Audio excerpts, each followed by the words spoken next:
ಅಖಂಡ ಭಾರತ ವಾಹಿನಿಯ ಮತ್ತೊಂದು ವಿಡಿಯೋಗೆ ಸ್ವಾಗತ.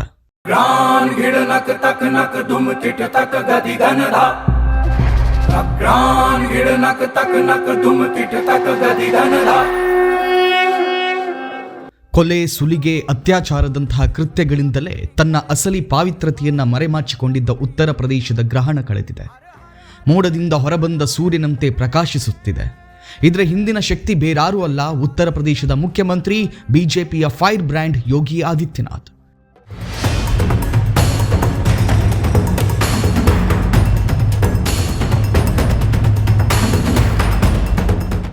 ಎರಡು ಅವಧಿಗೆ ಮುಖ್ಯಮಂತ್ರಿಯಾಗಿ ರಾಜ್ಯದ ಕಾನೂನು ಸುವ್ಯವಸ್ಥೆಗೆ ಹೊಸ ರೂಪವನ್ನು ನೀಡಿದ್ದಾರೆ. ಇದರೊಂದಿಗೆ ಈಗ ಮಹಾಕುಂಭಮೇಳದ ಮೂಲಕ ಆರ್ಥಿಕ ವ್ಯವಸ್ಥೆಗೆ ಹೊಸ ರೂಪ ನೀಡಲು ಮುಂದಾಗಿದ್ದಾರೆ. ಮಹಾಕುಂಭಮೇಳ ಕೇವಲ ಧಾರ್ಮಿಕ ಮಾತ್ರವಲ್ಲ, ಆರ್ಥಿಕವಾಗಿಯೂ ಉತ್ತರ ಪ್ರದೇಶಕ್ಕೆ ಪುನಶ್ಚೇತನ ನೀಡಲಿದೆ.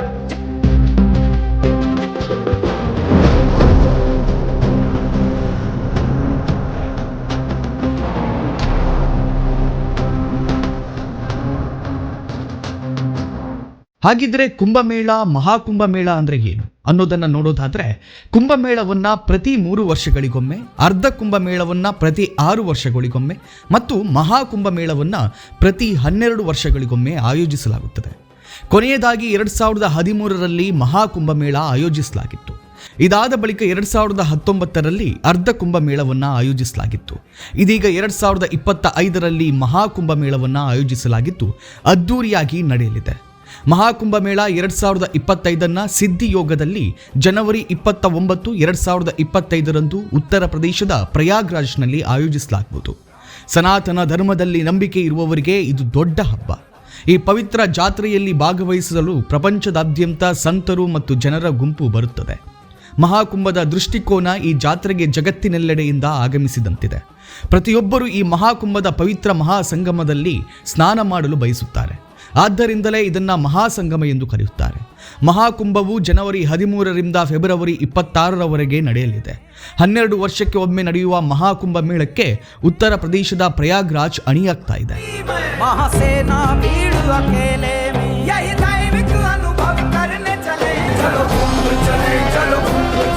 ಜನವರಿ 13ರಂದು 45 ದಿನಗಳ ಕಾಲ ಈ ಧಾರ್ಮಿಕ ಆಚರಣೆ ನಡೆಯಲಿದ್ದು, ಕೋಟ್ಯಾಂತರ ಮಂದಿ ದೇಶ ವಿದೇಶಗಳಿಂದ ಆಗಮಿಸುವ ನಿರೀಕ್ಷೆ ಇದೆ.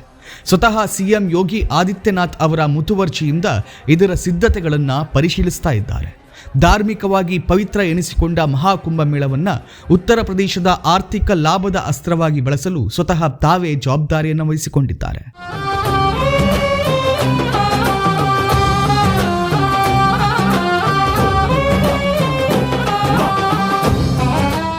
ಗಂಗಾ, ಜಮುನಾ, ಸರಸ್ವತಿ ನದಿಗಳ ಸಂಗಮ ನಗರಿ ಪ್ರಯಾಗ್ರಾಜ್ನಲ್ಲಿ ಜನವರಿ 13ರಿಂದ ನಡೆಯಲಿರುವ ಮಹಾಕುಂಭಮೇಳ ಈ ಬಾರಿ ಹಿಂದೆಂದಿಗಿಂತಲೂ ಹೆಚ್ಚು ಮಹತ್ವವನ್ನು ಪಡೆದಿದೆ. ಕಟ್ಟ ಹಿಂದುತ್ವ ಮತ್ತು ಸನಾತನವಾದಿ ಹಾಗೂ ಸಂತ ಸನ್ಯಾಸಿಯಾಗಿರುವ ಉತ್ತರ ಪ್ರದೇಶದ ಸಿಎಂ ಯೋಗಿ ಆದಿತ್ಯನಾಥರಿಗಂತೂ ಈ ಮೇಳ ಬಲು ಮಹತ್ವಾಕಾಂಕ್ಷೆಯದ್ದಾಗಿದೆ. ಕಳೆದ 6 ತಿಂಗಳಿನಿಂದ ಸಿದ್ಧತೆಗಳು ನಡೆದಿದ್ದು, ಮೇಳದ ದಿನದ ಸಮೀಪಿಸುತ್ತಿದ್ದಂತೆ ಇಡೀ ಆಡಳಿತ ಯಂತ್ರವೇ ಟೊಂಕ ಕಟ್ಟಿ ನಿಂತಿದೆ. ದೇಶದ ಮೂಲೆ ಮೂಲೆಗಳಿಂದ ಹಾಗೂ ವಿದೇಶದಿಂದಲೂ ಭಕ್ತರು ಸೇರಲಿದ್ದು, ಅಂದಾಜು 10 ಕೋಟಿ ಹೆಚ್ಚು ಜನ 45 ದಿನಗಳ ಮೇಳದಲ್ಲಿ ಪಾಲ್ಗೊಳ್ಳುವ ಅಂದಾಜಿದೆ.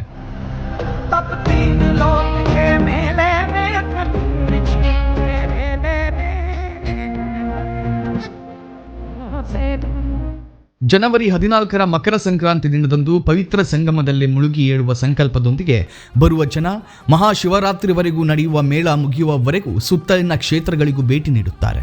ಸ್ನಾನ ಪರ್ವ ಎಂಬ ಶೀರ್ಷಿಕೆಯಡಿ ಜನರನ್ನು ಆಹ್ವಾನಿಸುವ ಕೆಲಸವೂ ಕೂಡ ಭರದಿಂದ ಸಾಗಿದೆ.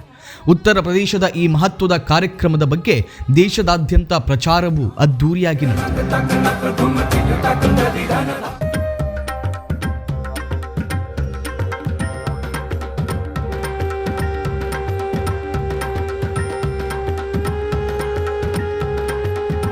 ಸಬ್ ಪುಣ್ಯ ಫಲೆ ಆವೋ ಕುಂಭಮೇಳ ಚಲೆ. ಎಲ್ಲ ಪುಣ್ಯಗಳು ಫಲಿಸಲಿ, ಎಲ್ಲರೂ ಕುಂಭಮೇಳಕ್ಕೆ ನಡೆಯಿರಿ ಎಂಬ ಧ್ಯೇಯವಾಕ್ಯದಡಿ ಜನರನ್ನ ಮೇಳಕ್ಕೆ ಸೆಳೆಯುವ ಯತ್ನವನ್ನ ಸರ್ಕಾರ ಮಾಡ್ತಾ ಇದೆ.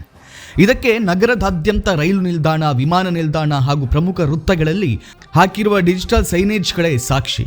ಮಹಾಕುಂಭಮೇಳ ಇಲ್ಲಿ ಮುಂಚೆಯಿಂದಲೂ ಅದ್ದೂರಿಯಾಗಿ ನಡೆಯುತ್ತಾ ಬಂದಿದೆಯಾದರೂ ಯೋಗಿ ಆದಿತ್ಯನಾಥರ ಸರ್ಕಾರ ಬಂದ ಮೇಲೆ ಇದಕ್ಕೆ ಹೆಚ್ಚಿನ ಪ್ರಚಾರ ಮತ್ತು ಅನುದಾನದ ಬಲ ಸಿಕ್ಕಿದೆ ಎಂಬುದು ಸ್ಥಳೀಯರ ಅಭಿಪ್ರಾಯ. ದೇಶದಾದ್ಯಂತ ಚಳಿಯೂ ಜೋರಾಗಿದ್ದು ಉತ್ತರ ಪ್ರದೇಶದಲ್ಲಿ ಮೈ ನಡಗಿಸುವ ಚಳಿ ಇದೆ. ಕಳೆದ 4 ದಿನಗಳಿಂದ ಇಲ್ಲಿ ಭರ್ಜರಿ ಚಳಿ ಇದ್ದು ತಾಪಮಾನ 4 ಡಿಗ್ರಿ ಇರುವುದು ಒಂದೆಡೆಯಾದರೆ ಮಹಾಕುಂಭಮೇಳದ ಆಹ್ವಾನಕ್ಕೆ ಚಳಿಯ ನಡುವೆಯೂ ಉತ್ತರ ಪ್ರದೇಶ ಸಜ್ಜಾಗಿದೆ.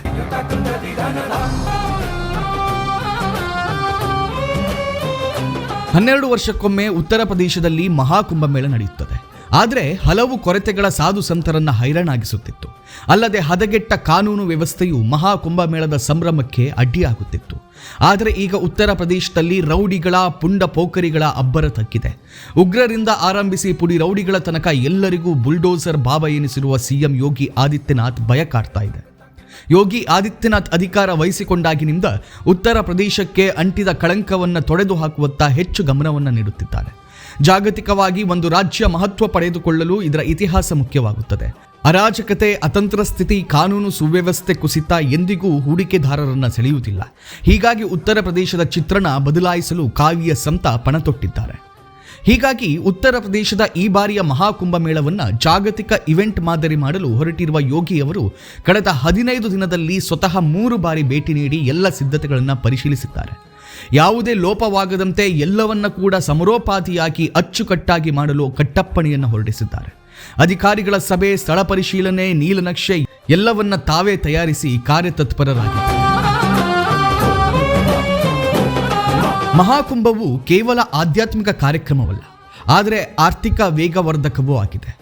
ಉತ್ತರ ಪ್ರದೇಶದ ಸ್ಥಳೀಯ ಮಾಧ್ಯಮಗಳ ವರದಿಗಳ ಪ್ರಕಾರ ತೆರಿಗೆಗಳು, ಬಾಡಿಗೆಗಳು ಮತ್ತು ಸೇವಾ ಶುಲ್ಕಗಳ ಮೂಲಕ ಮಹಾಕುಂಭಮೇಳ ಉತ್ತರ ಪ್ರದೇಶಕ್ಕೆ 25,000 ಕೋಟಿ ರೂಪಾಯಿಗಳ ಆದಾಯವನ್ನು ತರಲಿದೆ ಎಂದು ಅಂದಾಜು ಮಾಡಿದ್ದಾರೆ. ಈ ಸಂತರ ಸಭೆಯು 2 ಲಕ್ಷ ಕೋಟಿ ರೂಪಾಯಿಗಳಿಂದ 3 ಲಕ್ಷ ಕೋಟಿ ರೂಪಾಯಿಗಳವರೆಗಿನ ಹಣಕಾಸಿನ ವಹಿವಾಟುಗಳನ್ನು ಉತ್ತೇಜಿಸುವ ನಿರೀಕ್ಷೆ ಇದೆ.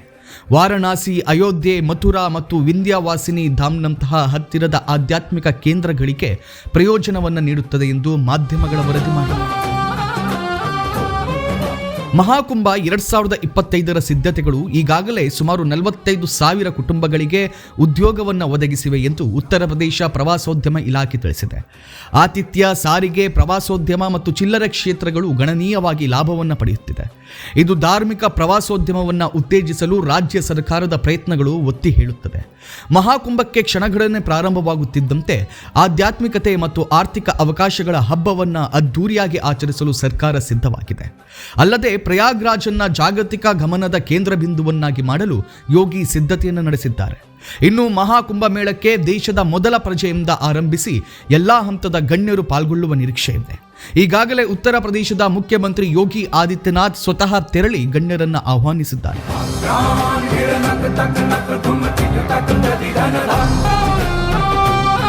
ನವದೆಹಲಿಯಲ್ಲಿ ರಾಷ್ಟ್ರಪತಿ ದ್ರೌಪದಿ ಮುರ್ಮು ಅವರನ್ನ ಭೇಟಿಯಾಗಿ ಮಹಾಕುಂಭಮೇಳ 2025ರಲ್ಲಿ ಪಾಲ್ಗೊಳ್ಳುವಂತೆ ಆಹ್ವಾನಿಸಿದ್ದು, ಇದರೊಂದಿಗೆ ಉಪರಾಷ್ಟ್ರಪತಿ ಜಗದೀಪ್ ಧನಕರ್, ಹಣಕಾಸು ಸಚಿವೆ ನಿರ್ಮಲಾ ಸೀತಾರಾಮನ್ ಮತ್ತು ದೆಹಲಿ ಲೆಫ್ಟಿನೆಂಟ್ ಗವರ್ನರ್ ವಿನಯ್ ಕುಮಾರ್ ಸಕ್ಸೇನಾ ಅವರಿಗೆ ಪ್ರಯಾಗ್ರಾಜ್ನಲ್ಲಿ ನಡೆಯಲಿರುವ ಮಹಾಕುಂಭಮೇಳಕ್ಕೆ ಮುಖ್ಯಮಂತ್ರಿ ಆಹ್ವಾನವನ್ನು ನೀಡಿದ್ದಾರೆ.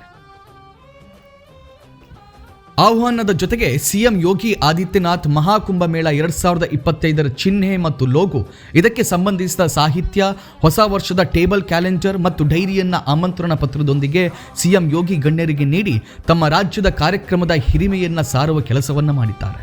ಇನ್ನು ಮಹಾಕುಂಭಮೇಳವನ್ನು ಅದ್ದೂರಿಯಾಗಿ ಉತ್ತರ ಪ್ರದೇಶದ ನಾಡ ಹಬ್ಬದಂತೆ ಆಚರಿಸಲು ಯೋಗಿ ಸಿದ್ಧವಾಗಿದ್ದಾರೆ.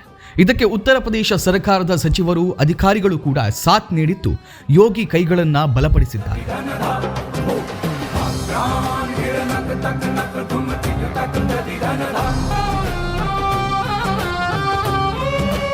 ಉತ್ತರ ಪ್ರದೇಶದ ಪ್ರವಾಸೋದ್ಯಮ ಇಲಾಖೆ ಮಹಾಕುಂಭಮೇಳ 2025ರಲ್ಲಿ ಪಾಲ್ಗೊಳ್ಳುವವರನ್ನ ಅದ್ಭುತವಾದ ಡ್ರೋನ್ ಪ್ರದರ್ಶನದೊಂದಿಗೆ ಮಂತ್ರಮುಗ್ಧರನ್ನಾಗಿಸಲು ಸಿದ್ಧವಾಗಿದೆ. ಜೊತೆಗೆ ಮಹಾಕುಂಭಮೇಳ ಮತ್ತು ಪ್ರಯಾಗ್ರಾಜ್ಗೆ ಸಂಬಂಧಿಸಿದ ಪೌರಾಣಿಕ ಕಥೆಗಳನ್ನು ಪ್ರದರ್ಶಿಸುತ್ತದೆ ಎಂದು ಪತ್ರಿಕಾ ಪ್ರಕಟಣೆ ತಿಳಿಸಿದೆ.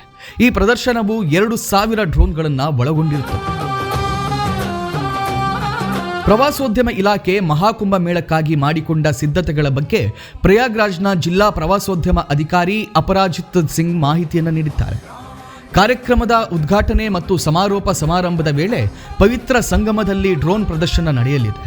ಸುಮಾರು 2,000 ಪ್ರಕಾಶಿತ ಡ್ರೋನ್ಗಳ ನೌಕಾಪಡೆಯು ಪ್ರಯಾಗ್ ಮಹಾತ್ಸ್ಯಂ ಮತ್ತು ಮಹಾಕುಂಭಮೇಳದ ಪೌರಾಣಿಕ ಕಥೆಗಳಿಗೆ ಜೀವವನ್ನು ತುಂಬುತ್ತದೆ.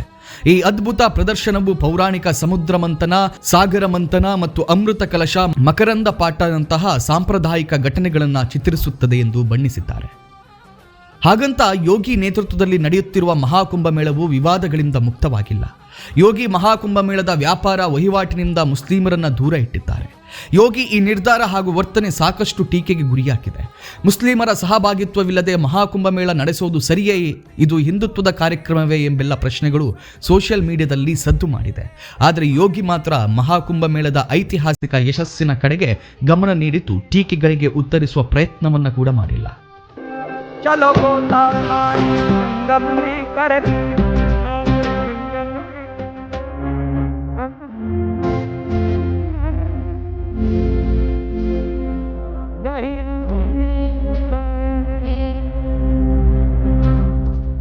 ನೀವಿನ್ನೂ ಅಖಂಡ ಭಾರತ ವಾಹಿನಿಯನ್ನು ಸಬ್ಸ್ಕ್ರೈಬ್ ಮಾಡಿಲ್ಲ ಅಂದರೆ ಕೂಡಲೇ ಸಬ್ಸ್ಕ್ರೈಬ್ ಮಾಡಿ, ವಿಡಿಯೋವನ್ನು ಇತರರಿಗೂ ಶೇರ್ ಮಾಡಿ.